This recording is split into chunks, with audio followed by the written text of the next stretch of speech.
This is section 11.4 on the areas of regular polygons. Now, we have done up to date, we have done areas in a progression here of squares. Change a square a little bit and you end up with a rectangle.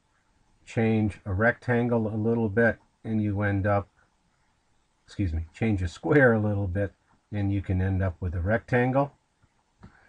If you have a rectangle or a square,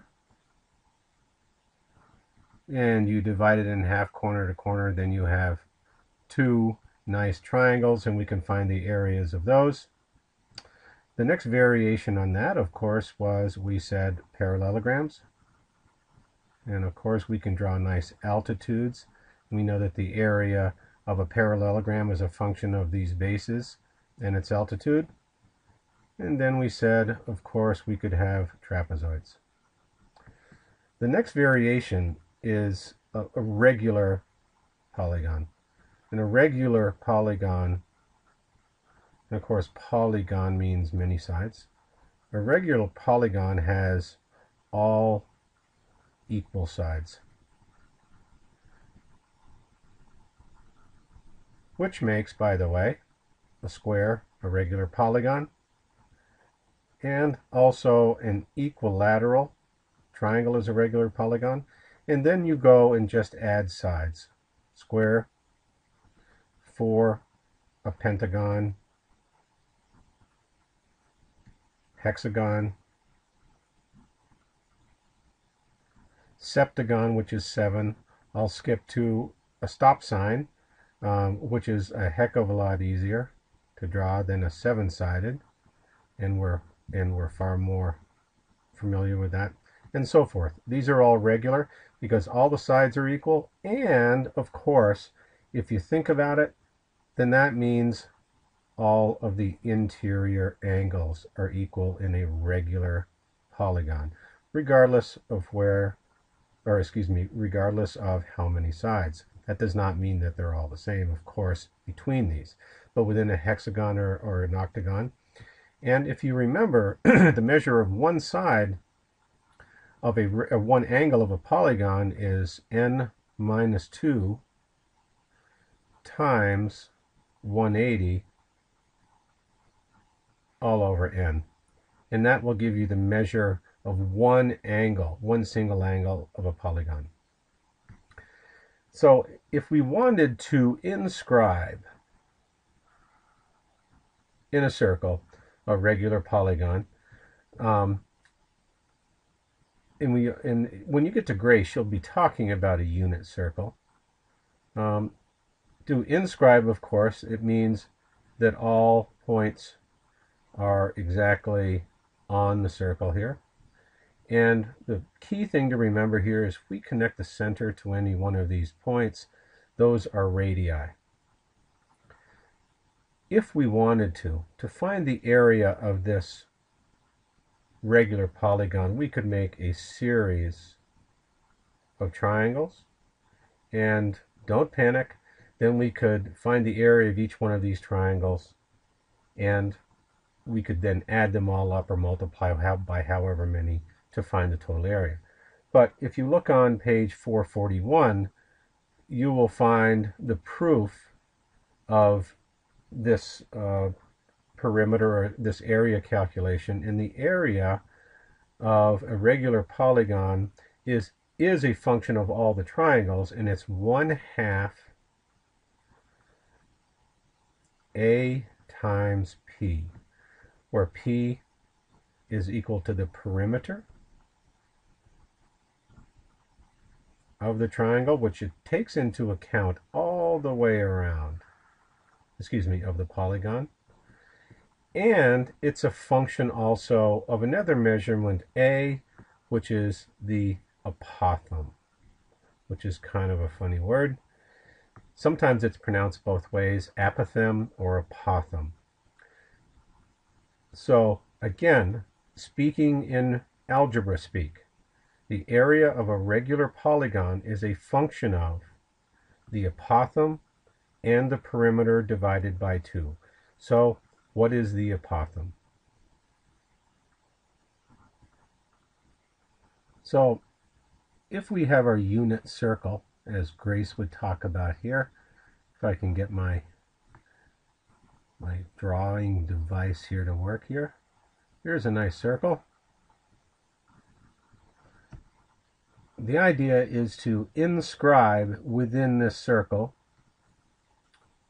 our unit or our regular polygon. So let's try again for a hexagon here.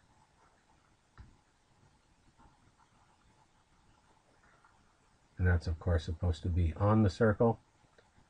Now, in a hexagon, n minus 2 times 180 all over n is equal to 4 times 180 all over 6. So that's 2 here, and that's 3 there.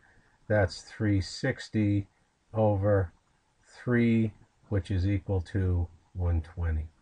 So each degree here in a hexagon is equal to 120 degrees. Let's put our circle, our center of our circle in here, and let's try to find the area of this regular polygon by using this formula that was just given to us. And the area of a regular polygon is equal to 1/2 a times b. Now let us draw this triangle right here. And I'm going to take this and enlarge it right here. So it is like this. And of course, we like to have, of course, a right angle. And that is a right angle right there. And this, of course, is a radius.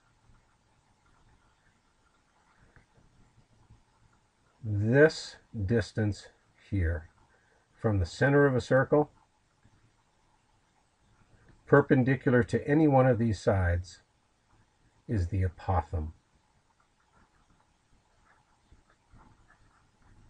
A-P-O-T-H-E-M. And it's abbreviated A. So in order to find the area of this regular polygon, we need the apothem, we need the perimeter. And we'll need to apply a little bit of trig to do that. So let's redraw our circle here. If I can get my pen to work here. Let's redraw our circle. Nice circle. And place in it our regular polygon, which in this case is a hexagon. Sorry. Bad Randy. Okay. Now, we said that each one of these angles was 120 degrees. We calculated that. So I'm going to take this triangle outside and determine the area of this with a couple of pieces of information, excuse me. So we're going to enlarge this a little bit here to represent this triangle right here. And if we remember, that makes this, since this is an altitude, a right angle, which we really like. Now, if we use the example on the bottom of page 441, it says, find the area of a regular hexagon with apothem 9, which means that if we go right over here, the apothem is 9. We want to find the area. Well, if we look at this triangle, that makes, if this whole angle here is 120, that makes this 30. That makes this a 30, 60, 90. There's another way to do this. If I divide this hexagon all up into 1, 2, 3, 4, 5, 6 triangles, all of these angles together equal 360. 360 divided by 6 is 60. So that's two ways to prove that this is a 30, 60, 90. In any event, that makes this side 9, it's given information that that's equal to A. That is the short side, because this is a 30, 60, 90 right triangle. So that's the short side. We know that the long side has a relationship to the short side and the hypotenuse. So we would really like to know that side. We know that this long side, is going to be 9 divided by rad 3. And of course we can't have that. So this is multiplied by rad 3 over rad 3, which is equal to 9 rad 3 all over 3, which is equal to 3 rad 3.